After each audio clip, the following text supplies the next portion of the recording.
mes chers abonnés et bienvenue dans cette nouvelle vidéo. Donc celle-ci était attendue concernant l'amorçage à long terme. Donc tout au long de la vidéo, on va aborder point par point les principaux éléments de cet amorçage. Donc premièrement, qu'est-ce que c'est qu'un ALT? Donc ça porte bien son nom, c'est un amorçage à long terme. Donc ça va servir à quoi? Ça va servir à fidéliser l'ensemble des poissons, au moins à 90% des poissons du secteur choisi. Donc ça peut être un secteur de rivière, ça peut être un secteur de grand lac, ça peut être un étang sur sa totalité, et ça peut être un bief de canal comme ici. Donc vous pouvez faire du repérage au préalable, essayer de voir un petit peu la population qu'il y a dedans, ou partir à l'aventure comme ici, comme moi j'ai fait, dans ce bief de canal qui est complètement inconnu, qui va nous délivrer, j'espère, tous ces mystères. Donc en pratiquant cette ALT, vous allez fidéliser les poissons, donc en premier lieu, tous les poissons pas très méfiants, donc ils vont venir se nourrir de vos bouillettes. Donc elles vont se nourrir régulièrement, et comme il ne va rien leur arriver de grave, disons une piqûre d'hameçon, elles vont continuer à s'alimenter, et les plus méfiantes qui sont derrière vont prendre le pas et s'alimenter. Donc c'est pour ça qu'on verra plus tard comment pratiquer cette ALT, et il faut bien respecter certaines règles pour que ça puisse bien marcher.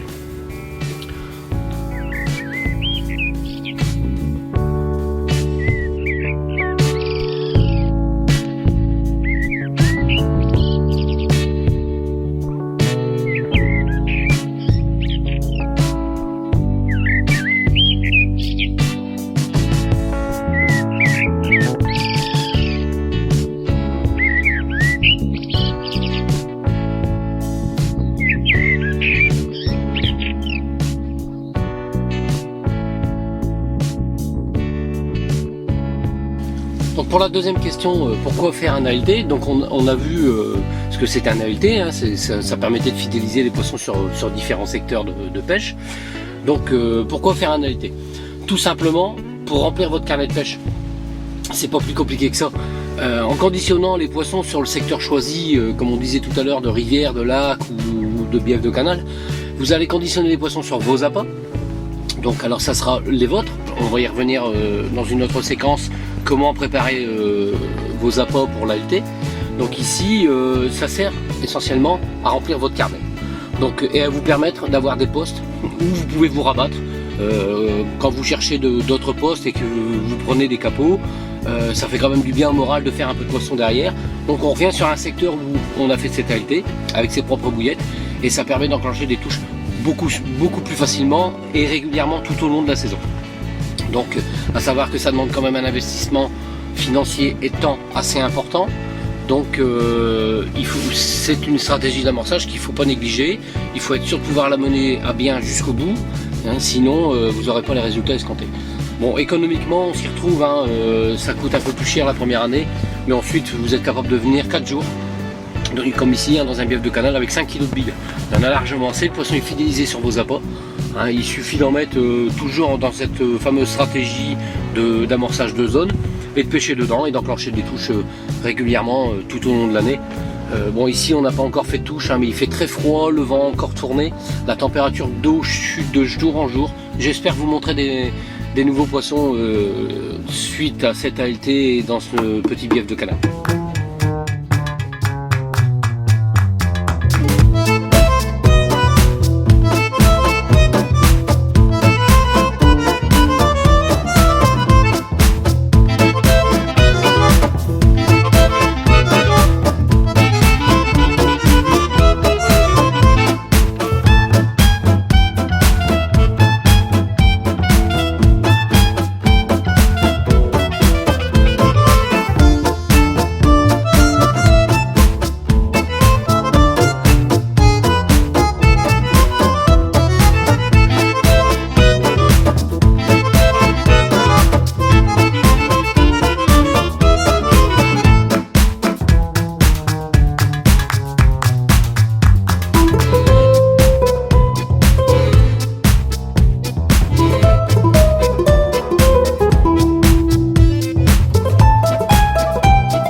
Troisième point sur cette stratégie d'amorçage, la ALT, on a vu ce que c'était, on a vu à quoi il servait, maintenant comment le faire.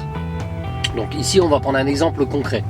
Donc j'ai choisi un bief de canal de 1 km 200 à peu près, j'ai décidé de démarrer cette stratégie d'amorçage mi-août. Donc il faut savoir qu'il faut le faire quand même au moment de l'automne, c'est là où le pic d'activité alimentaire de la carpe est le plus élevé, donc gage de réussite. Alors sur ce petit bief de canal, j'ai choisi d'amorcer 10 kg de bouillettes de 24 mm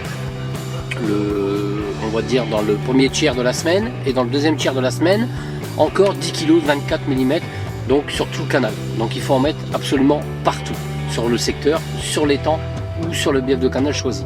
C'est important que la carpe en trouve partout, hein, pour modifier à long terme son comportement alimentaire sur ses appâts. Donc tout cela va se faire durant minimum 2 mois et demi. Hein, donc vous voyez la quantité de bouillettes que ça peut représenter. Donc il faut bien s'y tenir. Il ne faut surtout pas pêcher ce secteur avec ces bouillettes. Hein, vous pouvez le pêcher avec d'autres bouillettes, d'autres appâts, de la graine, ce que vous voulez, il n'y a aucun souci. Par contre, ces bouillettes-là ne sont réservées uniquement à l'amorçage que pendant 2 mois et demi. Cette recette doit être notée scrupuleusement dans un carnet avec les bons dosages, car ensuite elle va vous servir pendant plusieurs saisons. Donc soit entretenir l'amorçage, soit tout simplement pour pêcher. Donc, et là au bout de 2 mois et demi, vous allez pêcher avec vos bouillettes et normalement les résultats seront au rendez-vous. Donc à savoir que l'ALT va se terminer fin de saison comme ici, donc si vous ne pouvez pas le pêcher l'hiver, c'est pas grave, le poisson est conditionné dessus. Donc au printemps, dès que la température de l'eau et l'activité de la carpe va le permettre, il suffit de réamorcer une quinzaine de jours, 2 fois par semaine, de la même façon sur tout le secteur, pour redéclencher l'activité de la carpe sur cet appât. Elles ont une mémoire gustative et elles vont s'en rappeler très très bien. Pour ma part, je l'ai fait sur un plan d'eau, l'ALT a fonctionné pendant 2 à 3 ans sans souci. Bon, aujourd'hui j'y pêche plus, mais je suis certain que après quelques séances d'amorçage, ça pourrait tout aussi bien repartir. Donc c'est une technique qui a fait ses preuves, pour ceux qui l'ont déjà pratiqué, la connaissent bien. Donc, et en dernier point, le choix des appâts, c'est hyper important. Pour ma part, j'ai gardé un mix de base assez simple, pour pas se compliquer la vie, parce qu'il y a quand même des quantités importantes à faire. Donc il faut bien calculer le prix de vos ingrédients, et puis bien réfléchir à ce qu'on pourrait apporter à la carpe. Donc ici, c'est des canaux où la protéine ne manque pas, donc j'ai pas lieu de mettre de la protéine dans les bouillettes, surtout pas de farine de poisson. Pour ceux qui l'ont déjà utilisé, ils se sont aperçus que la première année, sur du court terme, ça marchait très bien, mais qu'ensuite les résultats se dégradaient fortement et à long terme, malheureusement aussi. Donc les farines de poisson, à mon niveau, on n'arrive pas à les avoir fraîches, on ne connaît pas la provenance, donc je ne les utilise plus du tout depuis quelques années, et j'ai pas moins de résultats pour ça, bien au contraire. Donc vous élaborez votre mix, et puis dedans il faut y incorporer un traceur, un marqueur. Donc ça peut être une farine qui a un goût un peu spécial, farine de seigle ou quelque chose comme ça. Ça peut être une épice, ça peut être une poudre de chocolat par exemple, ou un arôme tout simplement. Donc pour ma part ici, j'ai choisi de mélanger 2 arômes, un sur une base huileuse et un sur une base éthylique pour avoir une tridiffusion. Donc c'est une émulsion à faire avec vos 2 arômes afin d'aromatiser vos bouillettes. Toujours en sous-dosage. Jamais, faut pas que ça sente trop fort. La carpe va détecter vos appâts, il n'y a aucun souci. La preuve, on a pêché toute la saison sans arôme et on a fait du poisson. Donc voilà. Mais ce marqueur en fait va labelliser vos bouillettes. Parce que c'est quand même un long et gros travail personnel. Donc si vous voulez le partager avec quelqu'un, il faut que ça soit par choix. Pas quelqu'un qui puisse vous piquer entre guillemets votre travail, quoi. C'est pas le but. Vous savez tous que je suis pour partager la pêche. Il n'y a aucun souci là-dessus, mais un travail personnel, on doit récolter les fruits pour soi et c'est tout à fait normal. Rien n'empêche ensuite d'inviter des amis, des compagnons de pêche avec vos bouillettes pour qu'ils s'éclatent avec vous. Il n'y a aucun souci là-dessus, c'est tout à fait faisable, voire même faire un ALT à plusieurs, à 2, à 3, ça c'est déjà vu. Et ensuite, chacun vient pêcher quand il peut, et on a tous les mêmes bouillettes, et puis ça permet de diviser les frais, et puis le temps passé au bord de l'eau pour ramasser. Donc voilà, on a vu ces 4 points importants. Qu'est-ce que c'était qu'un ALT, à quoi ça servait, comment le pratiquer, et quel type d'appât. Donc maintenant, il ne vous reste plus qu'à vous mettre en route Pour cette année c'est un peu tard, hein, mais pour faire votre ALT si vous désirez en faire un, et puis avoir de superbes résultats, je vous le souhaite grandement.